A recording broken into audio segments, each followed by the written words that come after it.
Good afternoon, everyone, and welcome to Reynolds Coliseum.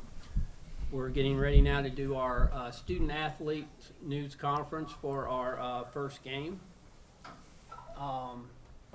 And we will go ahead and open the floor up for questions. First of all, hey guys, we're doing the ESPN call tomorrow, so first of all, glad to see all three of you here. I hope that we bring in all three of you guys. So we can just go down the line here for my first one. Okay. I know this is Longwood's first ever NCAA tournament. Y'all were 3-27 a couple years ago. This has to be an incredible feeling. Can you just put into words what it means to be here? It's really exciting. I think we worked hard for this moment, and just to be here, just making sure that we enjoyed the process and continue to enjoy it, just soak it all in.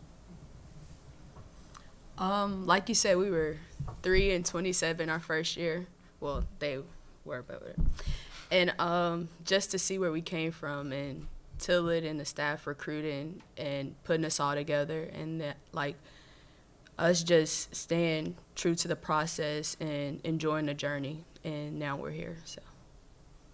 Yeah, I think off of that, Tillett brought in just a great group of women who come together, and it's pretty evident on the court that we're very close and we have great connection on the court. So it's rare that you get a team like that. So it's pretty cool to be a part of the history and a part of this team.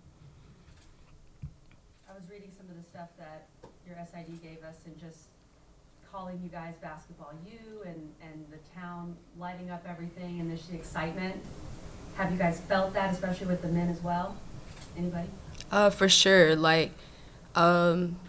They say you play for more than just the name on your jersey, and Longwood, the community has shown that. I was in the McDonald's line, and the lady was like, "We're so proud of you. Good job. You're making us all proud." And just to hear that is a big deal, and just shows the support of a small town. Mm-hmm. When you guys look at the mount, what stands out? Have you been able to watch a lot of film, or is that going to be more of a focus today? Definitely more of a focus today. I think what makes us good is the way we just go out and kind of play basketball in the sense, and that, no matter the opponent, we try to go out there and have joy and love for the game. So today will be a lot of scout and film prep, and then tomorrow, obviously, we're mentally getting focused for the game and all that. What is your mindset defensively? Nearly 100 blocks this year. You do it on both ends. That can be rare sometimes. So do you approach it anyway defensively, or does it come kind of naturally to you? I think it comes kind of natural. My main thing is just don't let the person in front of you score. Do whatever you can and not let them get the basket. So, yeah. I know that obviously basketball is a team sport, and every single person on your roster is important.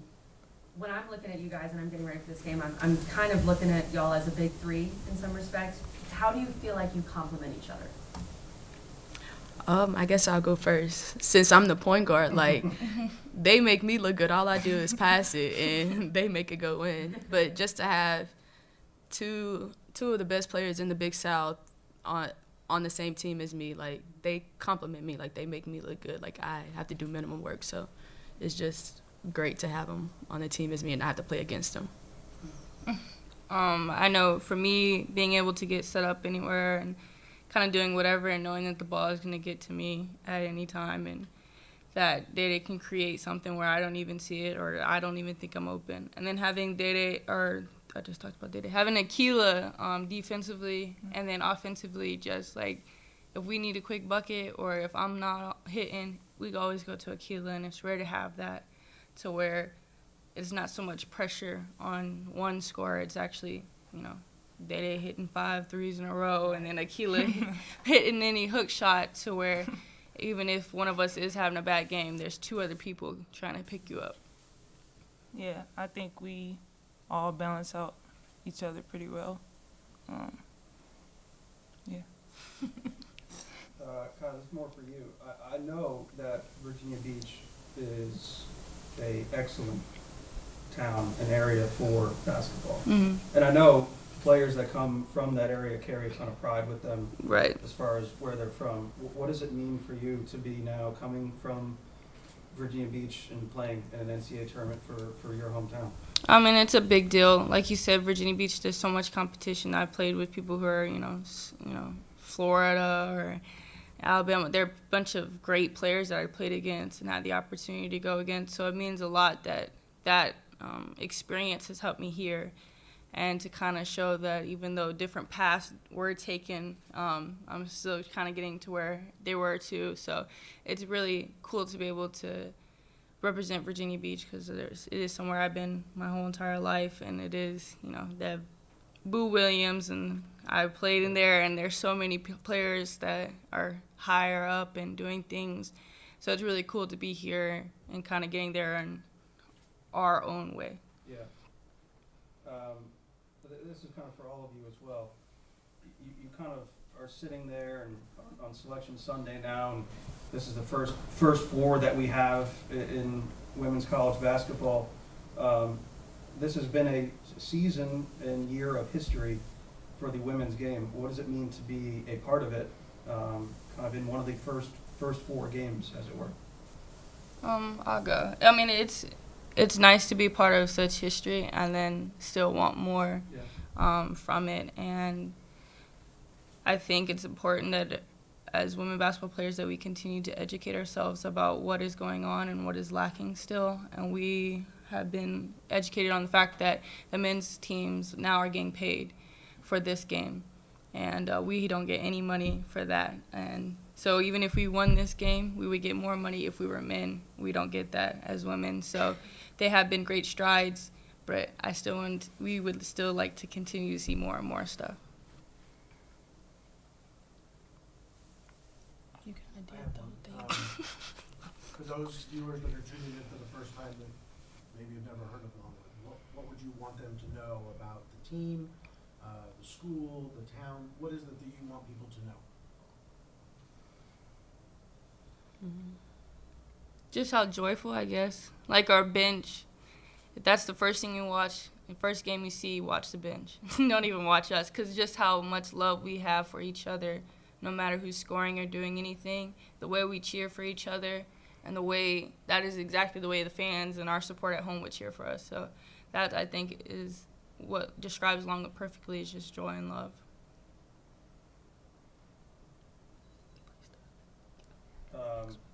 Trez, you're 10 assists away from 500, and you're Longwood. Did you know that? No, I did not know that. No It's our job to know that. I didn't know that. So now you got to get 10 assists in the game. Yeah, no pressure. For sure, I'll make that happen. Yes, sir. Any nerves at all or no? Not really, because we've been playing basketball our whole life. It's a bigger stage, yes, but it's basketball, and I think if you're like a player, like you dream for this moment. So I think it's nothing. Just go out there and play basketball. What are each of your pregame routines, or will it change at all, if anything? So since we did the Big South tournament, I started doing mindfulness like right before the game, like during the hour before. So I just go sit on the bench and just, say these things that I say over and over again and just get my mind right and listen to music. That's it. Yeah, mine would definitely be music. Hot shower, music, sit on the bus, look out the window, kind of do like some imagery, a little bit of how I think the game's going to go. I do like a primer, and then we're good to go. I know for me, I won the NCAA tournament in my backyard, so I kind of just put my headphones in and think about, working and putting all the work and stuff that I did as a kid and all those counting down and hitting those big shots in time. So I just kind of go back to that as a kid because, like Dede had said, we've been dreaming of this moment. So I kind of want to remember how important it was for a younger me. So these last couple of games, I've really been trying to think of the younger me and how much work has put into this. That line's going to make the broadcast. Are you guys aware? So I know, do you remember UMBC beating Virginia on the men's side, 16-1? It happened a couple years ago. And then, this is a weird sentence for me, before you guys were born, Harvard beat Stanford in a 16-1 on the women's side back in the late 90s. And so that was the first time that it happened. Are you aware of that? Does the seeding, this is obviously looking ahead past the first four game perhaps, but do you think about the seeding at all, the 16-1 aspect? Honestly, I don't think about the seeding. Yeah, I know who NC State is, but like they put on their basketball shorts the same way we do. They tie their shoes the same way we do. So just go out there and give it my all, which I'm sure all of us will. So. I think we kind of already have the narrative as an underdog, so you are already expected. I'm sure a lot of people are looking, oh, it's not going to be a win. So there's really nothing to lose. And I think when you have nothing to lose in a game, that's when you play some of your best basketball. So I think, we're on such a great trajectory right now that our basketball is going to be so beautiful, and it's going to be hard to stop, no matter who you are. So. All right. Thank you very much, ladies. We appreciate it. Good luck tomorrow night. Thank you. Thank you, guys. Thank you, You're guys. welcome. Thank you. Thanks, everybody.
Thank you, thank you. All right, and then we will now begin the coaches portion of the Longwood press conference. Coach, if you could make an opening statement, please. Thank you. Just really, really excited to be here representing Longwood University and our women. I think you guys got a chance to meet some of our women. They're really, really special people.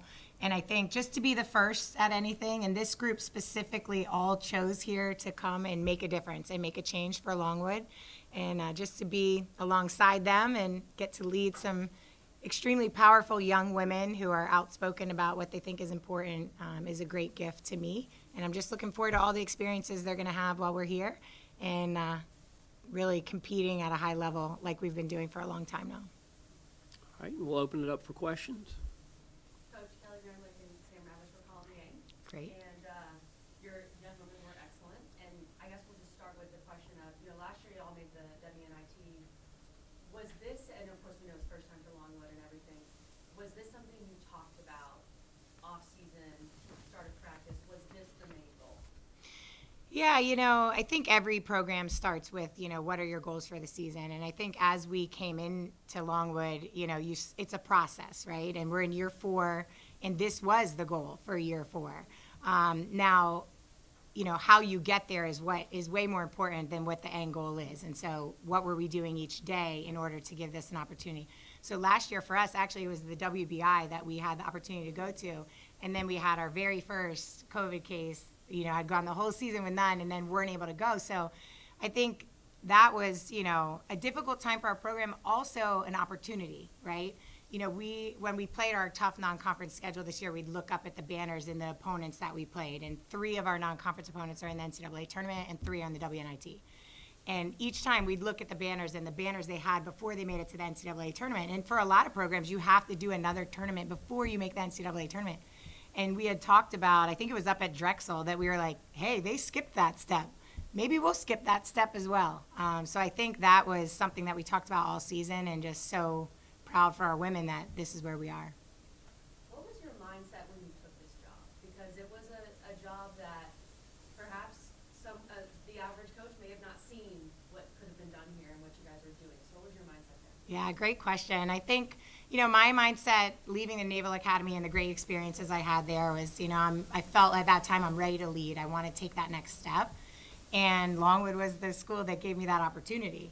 And I think when you looked around at what was in place and the leadership that was there, they did have a vision for both basketball programs. And that's extremely important to me, that there's a vision for the women's program as well. And so that was important. And then, you know, if you have the right people, I do think you can do it in a lot of different places. One of my former assistant coaches was telling me things that I said in the recruiting process to recruit her to coach the other day, and I'm like, I really said that we would be competing in the NCAA tournament in 4 years. I don't remember, you know, that exact statement. I believe her because she's very honest.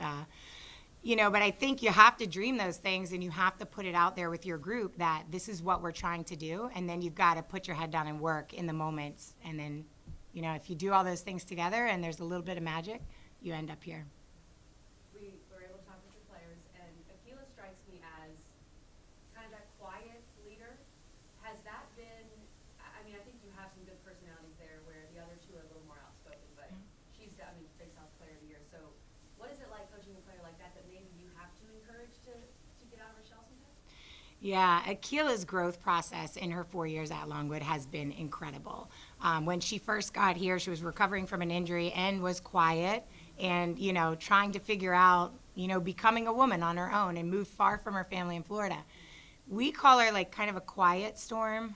You know, she's the calm to maybe some of the more, you know, loud, outspoken styles of leadership that we have within our program. And I think that's what's so special about bringing a group of women together, right? Each one of these women can be exactly who they are, authentically themselves, lead in the way that fits them best. And we need Akila's leadership, even if it's quiet. And I think sometimes that's a misconception when people discuss leadership, that it's only the people in the front of the room talking into the microphone. No, there's a lot of other people leading that enabled us to get here. And I mean, she's special on the floor. The fact that she can do it on both ends is huge. You know, that's what people say when they hear about Akila. She can play both sides of the ball, and everybody wants that for their program. But you do have people that become specialists. And Akila, first of all, her ability defensively to guard every position 1 through 5. And, you know, those people that watch us, if another player's going off, then we'll just, okay, move Akila and move Akila to someone else and let her be disruptive in that space. And she does it with such a peacefulness, a calm. You know, there's a time where she said she felt a little bad that she did that to an opponent. And the rest of us are like, we do not feel bad. We are really glad that you shut down that opponent. But she has just that care for other people that comes through in her play as well. Do you remember the game where she felt bad that she shot? Oh, I do. I don't think we can say the opponent, you know, because it was a conference opponent. So, you know, we can't give fuel to anybody. But I remember after her saying, well, yeah, and we're like, no, we needed that from you, and thank you for doing that. So I asked about this too, but obviously it takes a whole roster. It feels like you have a legitimate big three here, though, that complement each other really well. Is that something you thought about when recruiting these three together? Great question. You know, sometimes in the development of a program, you don't know which ones are going to rise. Akila was here when I got here, so great gift to walk into a future player of the year and defensive player of the year, 2-time defensive player of the year. And I think for her, like we talked about, it's just her maturation process through the 4 years. Day we recruited from Trinity Valley, and we're, you know, the first time I saw her play, I was like, gotta coach her. Like, I have to coach her. You know, I actually joke with our athletic director, Michelle Meadows, before Day got here, I said, if we get her in the recruiting process, she will know everyone on campus. And our athletic director, you know, they hear those things from us as coaches, and they're like, yeah, we hear you. You guys say that about a lot of people that you fall in love with in the recruiting process. It's true. Everyone at Longwood University knows who Day is and has, yes, she has some level of relationship with everybody because she can make everybody feel like they're the most important person in the room. And then Kyla's recruiting story, you know, she was available late, and anyone that's seen her play, you're like, how is that even possible? And I remember an assistant did an eval on her. I went and watched her. Within 6 minutes, I'm calling our associate head coach at the time saying, how is she available? Is this real? Is this true? And she's a player that, you know, really kind of old school, truly developed her entire game in her backyard. Like, we have images of it. You know, her dad built nets all around to catch the ball while she's shooting. They had, you know, plywood up that they painted. They're an artistic family that had, like, you know, artwork on it. It's such a visual image for me, you know, when she shared those pictures. And that's where she worked on her game. And that's why she can hit the type of shots that she hits that the average eye might say, oh, should she take that? Well, yeah, because she's made it thousands and thousands of times in her backyard. She said she's won the NCAA tournament in her backyard. I don't know if you heard that quote. Hopefully we can get some pictures of that. Yeah, we'll get you some of those. Yeah. I Where does that come from? I think, you know, as I was working with these women at Longwood, it just became more and more present. And I think it's the time in history to be alive for women to watch it come to fruition, right? Women have been fighting these battles forever, for as long as time. And I think, but this is an amazing time to be alive in college athletics. So some of the ways we incorporate it in our program is we bring in powerful women to speak to our women. Because if you can see someone doing something and talk to her and hear her story and her adversity and trials that she overcame, and you hear that, and then that becomes part of your, okay, well, I can do whatever I want to do in my life, dream my biggest dream, and go get it, no matter what's in my way. We've had WNBA players speak to us. So I just think those things become a part of the fabric of the entire program. And what we want is dream your biggest dream, achieve it with us, and then go get another one. And then as they grow and leave us, that'll still be, I hope, our presence in their life, that they're calling back and saying, hey, this is what I did. And that our challenge to them as a staff is, okay, what's next? What are you going to go after next? Coach, take the time.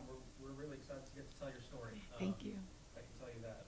I know you grew up in kind of a household of teachers and educators. How do you, I'm curious, how do you balance the coaching aspect along with being a teacher to some of these young women? Yeah, great question. You know, I am fortunate. All of us teach. We say the original six because obviously everybody got married and brought other people into the family. But the original six are all teachers, and I still consider myself a teacher. My classroom now is the court. And, you know, our Sunday night dinners were what's everybody's team doing. My youngest brother didn't go into sports, but we joke that we got him into the family business. He coaches robotics. So everyone coaches, everyone teaches. You know, I think if you approach coaching like teaching, then when there are mistakes, when there are failures, then there are opportunities to learn and opportunities to grow. And if you keep that as your focus, now I'm intense and I'm passionate and I want us to be successful every time we go out and practice or a game. When that segment is over and we reflect and we look at it and you approach it as a teacher, then you're going to be able to figure out the ways to improve. And I think, you know, they teased me this morning. We did a session this morning, and they said, oh, this is the teacher side of Tillett coming out. And I still love those moments of sharing information and, you know, increasing their knowledge so that they're prepared in these environments to be really successful. I know, and I spoke with Kai kind of a little bit about this, but the sense of pride coming from the area that she does, and I think, is Adriana from there too? Yep, Adriana's from Chesapeake and Kyla, Virginia Beach, yep. I know that whole area is behind you guys and in Farmville right now. What is kind of your message for those folks there, because they're a proud basketball community? Yeah. I think first we're really grateful to the support. You've just watched the support of both programs rise at the same time. And this year, the biggest rise, obviously following both teams' simultaneous success, you know, it matters. People caring about other people, not just basketball, not just sports, in life. We could use a lot more care across the world. And I think, you know, their care about our programs really matters. And then, you know, it's still something that we talk about in terms of women's empowerment. Their care about women matters. It matters, and it will impact these women as they pursue their careers, their families, and they go out to make impacts in the world. So huge thank you to Farmville specifically. And then the Virginia Beach and Chesapeake areas, that's where we find a lot of really incredible talent in the women's basketball area. So we appreciate their support. The news channels came out and interviewed Adriana and Kyla, and just so excited for our women to have those opportunities to tell their stories that are really special ones to tell. Last one for me. I know, you know, we asked your players, are there any nerves involved? And they, of course, all said no. But we understand this is a different arena. Yes. And this is a different kind of avenue that they have paved for themselves. And they look to you to kind of be that calming voice.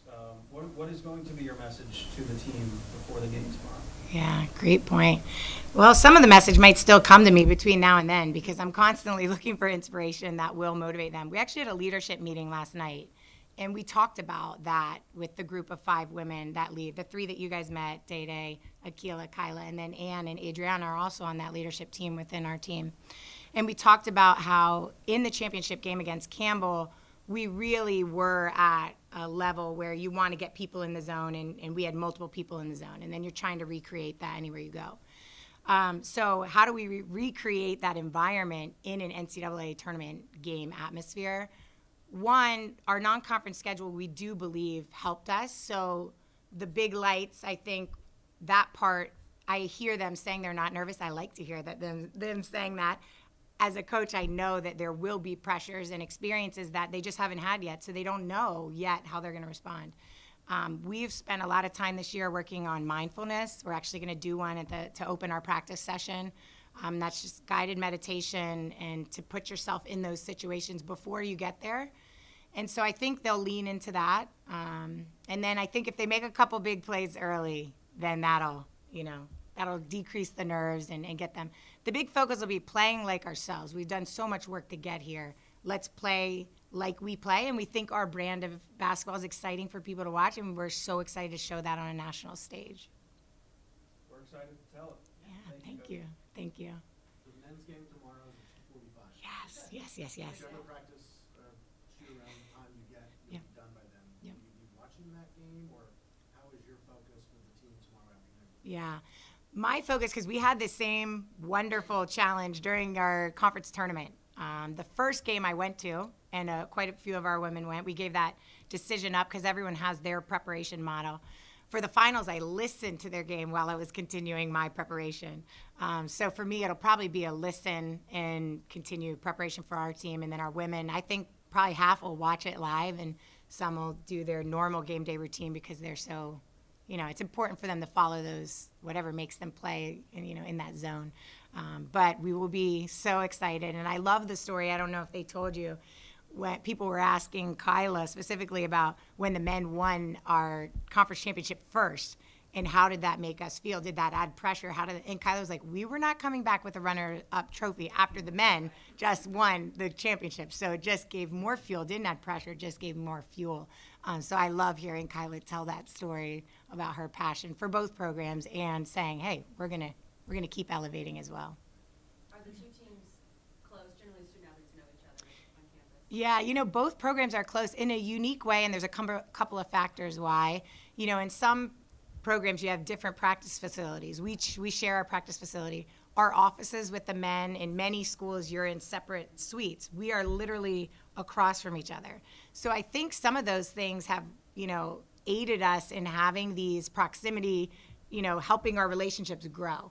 So I'll sometimes pop into Griff's office. He'll pop into my office. Obviously, we're both very focused on our programs, but that ability to share between staffs, and that happens with our assistants.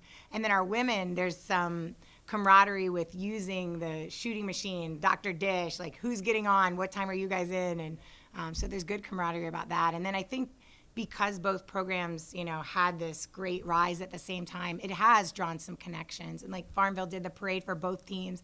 They got to share in those moments together. That's really special, and I think it'll, be something they remember for a long time. All right, thank you very much, Coach, and good luck tomorrow night. Thank you so much. Thank you, everybody, for the coverage. A recording of this press conference will be available in the NCAA Digital Media Hub at www.ncaa.veritone.com.